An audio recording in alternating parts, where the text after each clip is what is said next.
ناظرین، ایک بڑی خبر کے ساتھ آپ کے سامنے حاضر ہوں، وہ یہ ہے کہ فلسطینی جو رہا ہو رہے ہیں اسرائیل کی قید سے، ان میں سے 15 فلسطینیوں کے بارے میں یہ بتایا گیا کہ وہ پاکستان آئیں گے۔ دو سوال، بڑی خبر اس میں یہ ہے، یہ تو پتہ ہے، لیکن اس میں بڑی خبر یہ ہے، وہ ہے سوال کی صورت میں۔ پہلا سوال، کیا پاکستان نے ریکویسٹ کی یا پاکستان کو ریکویسٹ کی گئی؟ کس سطح پر ہوئی؟ ایک یہ سوال ہے۔ اور دوسرا سوال یہ ہے کہ وہ فلسطینی ہیں، وہاں لاکھوں فلسطینی بضد ہیں، مصر ہیں وہاں پہ دوبارہ آباد ہونے میں، تو یہ جو قیدی ہیں یہ وہاں کیوں نہیں رہیں گے؟ یہ پاکستان کیوں آئیں گے؟ بڑا اہم سوال ہے۔ تو اس میں سب سے پہلے تو میں آپ کو اس کی تفصیل دوں کہ یہ جو خبر ہے یہ عرب نیوز نے جاری کی، اور عرب نیوز سے بات کرتے ہوئے حماس کے جو ترجمان ہیں ڈاکٹر خالد قدومی، انہوں نے یہ بتایا کہ اس وقت تک ہمارے 180 فلسطینی رہا ہو چکے ہیں، اور ان میں سے 99 مصر کے پاس چلے گئے ہیں، یعنی کہ ہم نے مصر بھیج دیے۔ ٹھیک ہے جی۔ اور یہ تو انہوں نے نہیں بتایا، یہ اب آئی ہے خبر کہ 15 فلسطینی جو ہیں وہ ترکی جا چکے ہیں، اور انہوں نے کہا کہ 15 پاکستان لینے کو تیار ہے، اور ان کے مطابق پاکستان کی طرف سے یہ آفیشلی یہ کنوے ہو چکا ہے۔ چلیں اس پہ پہلے بات کر لیتے ہیں، پھر آگے چلتے ہیں۔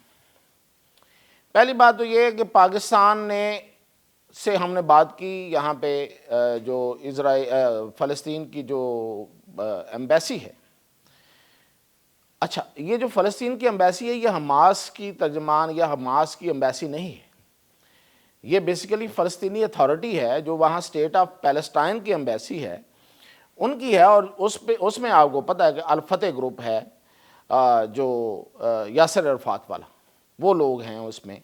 اس وقت جو اسٹیٹ آف پیلسٹائن کے جو صدر ہیں وہ الفتح گروپ کے ہیں، تو ان کا حماس سے کوئی تعلق نہیں ہے۔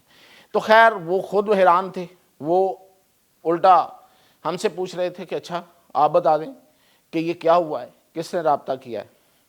تو ایک تو یہ طے ہو گیا کہ فلسطینی اتھارٹی کی طرف سے یہ بات نہیں ہوئی۔ اچھا اب ہم نے دفتر خارجہ رابطہ کیا تو وہ خود پریشان حیران کہ کیا کیسے ہو سکتا ہے، ہمیں تو کوئی پتہ نہیں ہے۔ تو یہ ایک بڑا اہم سوال ہے کہ دفتر خارجہ کو نہیں پتہ، اور ترجمان حماس یہ کہہ رہے ہیں کہ ہمیں آفیشلی یہ کنوے کیا گیا ہے کہ آپ کے 15 قیدی جو اسرائیل کی قید سے رہا ہوں گے اس کی میزبانی ہم کریں گے۔ تو یہ کس لیول پہ ہوا ہے؟ اب اس میں بظاہر یہ خبر بھی چھپ گئی، ان کا بیان بھی جاری ہو گیا، پاکستان اس پہ کوئی رد عمل بھی نہیں دے رہا آفیشلی۔ یہ میں نے جو آپ کو بتایا ہے حیرانی اور پریشانی والی بات دفتر خارجہ میں، یہ آف دی ریکارڈ تھی۔ تو یہ مطلب پاکستان ایک طرح سے پھنس گیا ہے اس معاملے میں، کیونکہ پاکستان فلسطینیوں کے ساتھ ہے، پاکستان کی حکومت نے بھی اپنا جتنا موقف رکھا ہے وہ اس وقت اسرائیل کے خلاف اور فلسطینیوں کی حمایت میں رکھا ہے، وہ اقوام متحدہ میں ہو یا ان کو مالی امداد پہنچانے میں۔ مالی امداد گئی ہے پاکستان کی طرف سے، اور پھر ہماری عوام کا، اور پھر ہماری لیڈرشپ کا، جیسے کہ مولانا فضل الرحمان وہاں گئے، جماعت اسلامی کے جو امیر ہیں وہ بھی گئے ادھر، حافظ نعیم صاحب۔ تو اوورال پاکستان تو ان کے ساتھ ہے، لیکن اب اس معاملے پہ بڑی عجیب صورتحال ہے، اور یہ پاکستان اس وقت پھنس گیا ہے۔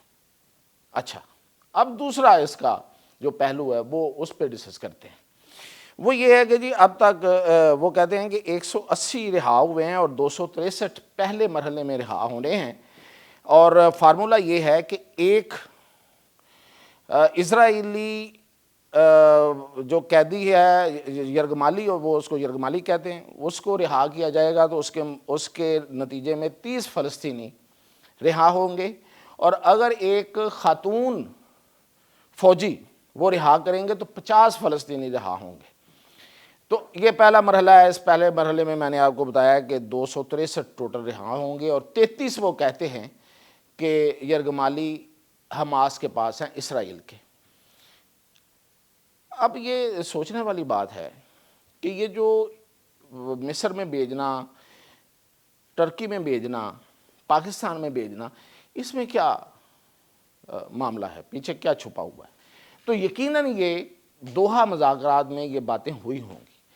دیکھیں جو قیدی ہوتے ہیں، اور خاص طور پہ جن قیدیوں کو آپ نام لے کے چھڑواتے ہیں، ظاہر ہے وہاں پہ حماس کے مطابق تو ہزاروں لوگ ہیں ان کی قید میں، تو ابھی یہ جو چنیدہ لوگ آ رہے ہیں، نام ادھر سے جا رہے ہوں گے، تو یہ وہی ہوں گے نا جو حماس کے بڑے خاص لوگ ہوں گے، جن کو حماس چاہتی ہے کہ وہ آئیں، جلدی آ جائیں، یا پھر ان میں کوئی ایسے ہوں گے جن کی حالت نہیں ٹھیک ہوگی.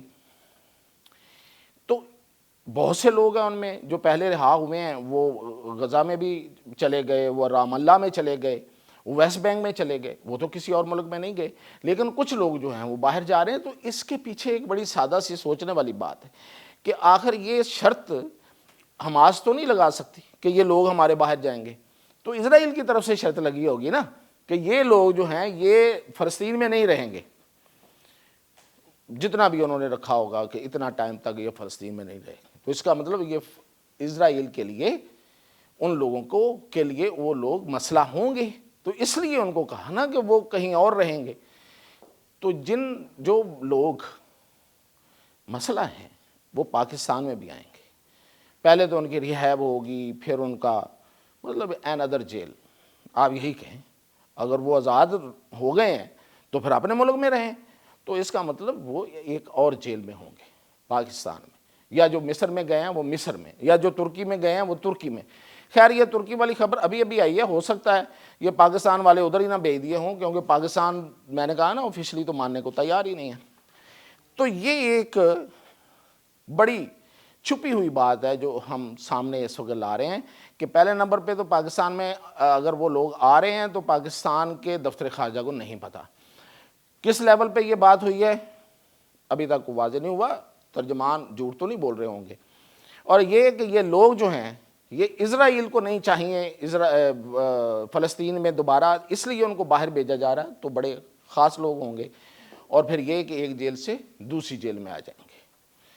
اچھا اس میں یہ ہے کہ اب تھوڑی سی آگے بات کر لیتے ہیں کہ کیا یہ جنگ جو ہے یہ ختم ہو گئی ہے، اور یہ جو سیز فائر ہوا تھا یہ کیوں ہوا تھا؟ سیز فائر جو ہے وہ اسرائیل کے اندر، ٹرمپ اس کا لیتے ہیں، بائیڈن نے بھی لیا اس کا کریڈٹ، اور ٹرمپ نے بھی لیا، لیکن یہ اسرائیل کے اندر روز رات کو لوگوں کو نہیں پتا کہ روز رات کو ایک جلوس نکلتا تھا ان یرغمالی لوگوں کے ورثاء کا. انہوں نے اتنا پریشر کریٹ کیا ہوا ہے کہ یہ ایک علیحدہ پولیٹیکل فورس بن گئی ہے وہاں پہ، اور یہ آرام سے نہیں بیٹھیں گے. اگر یہ فرض کریں کہ یہ 4 5 10 رہ بھی جائیں گے اور پھر لوگ سمجھیں گے کہ چلو جی باقی سارے آ گئے ہیں تو اب یہ آرام سے بیٹھ جائیں گے، وہ آرام سے نہیں بیٹھیں گے. یہ ایک نیا پولیٹیکل وہاں پہ ایک گروپ ہے اور فورس بن گئی ہے، تو یہ اپنا اثر اور اپنا دباؤ جاری رکھیں گے. لیکن حماس جس طرح سے ری ایمرج ہوئی ہے، دوبارہ آ گئی ہے، اٹھ کے باہر آ گئے ہیں لوگ. بھئی آپ تو دعویٰ کر رہے تھے ہم نے حماس کو ختم کر دیا، تو حماس تو باہر آ گئی، تو یہ کون کہے گا؟ یہ اسرائیل کے اندر سے آوازیں اٹھیں گی. تو اس لیے یہ ایک سلگتا ہوا سوال میں یہاں چھوڑتا ہوا جا رہا ہوں کہ یہ جنگ جو ہے یہ کب تک، یہ سیز فائر ہے یہ دوبارہ نہیں آئے گی، اور کیا اسرائیل جو ہے وہ ہاتھ پہ ہاتھ رکھ کے بیٹھ جائے گا اور حماس کو اسی طرح. اب آپ دیکھیں فلسطینی اتھارٹی نے بھی حماس کی مخالفت نہیں کی. 1 سال کا یہ ایک نتیجہ نکلا ہے اس سال کی اس پوری جنگ کا کہ فلسطینی اتھارٹی اس کی مخالفت نہیں کر رہی. تو اس میں فلسطینی اتھارٹی، اسرائیل تو چاہ رہا تھا کہ جو فلسطین ہے، یہ غزہ ہے، یہ فلسطینی اتھارٹی کو دیا جائے واپس، لیکن نہ وہ انہوں نے لیا ہے نہ وہ لے سکتے ہیں. حماس ابھر کے آ گئی دوبارہ سے اسی طرح. آپ نے دیکھا سڑکوں پہ آج ایک حملہ ہوا ہے جس میں ان کے 2 فوجی افسر مارے گئے ہیں اور کو 8 زخمی ہیں، اور پہلی دفعہ جنگ بندی کے بعد حماس نے اس کی ذمہ داری قبول کی بیان جاری کر کے. تو سوال یہ ہے کہ کیا یہ امن دیر پا ہے یا جنگ دوبارہ شروع ہونے والی ہے؟ اور یہ جنگ جو ہے یہ اگر دوبارہ شروع ہوتی ہے تو پھر یہ بہت لمبی جائے گی. یہ پھر اب ایک دفعہ تو رک گئی ہے، کہ شاید پھر اس کے بعد یہ پھیلنا شروع ہو جائے. تو مزید اپڈیٹ کے ساتھ انشاءاللہ پھر حاضر ہوں.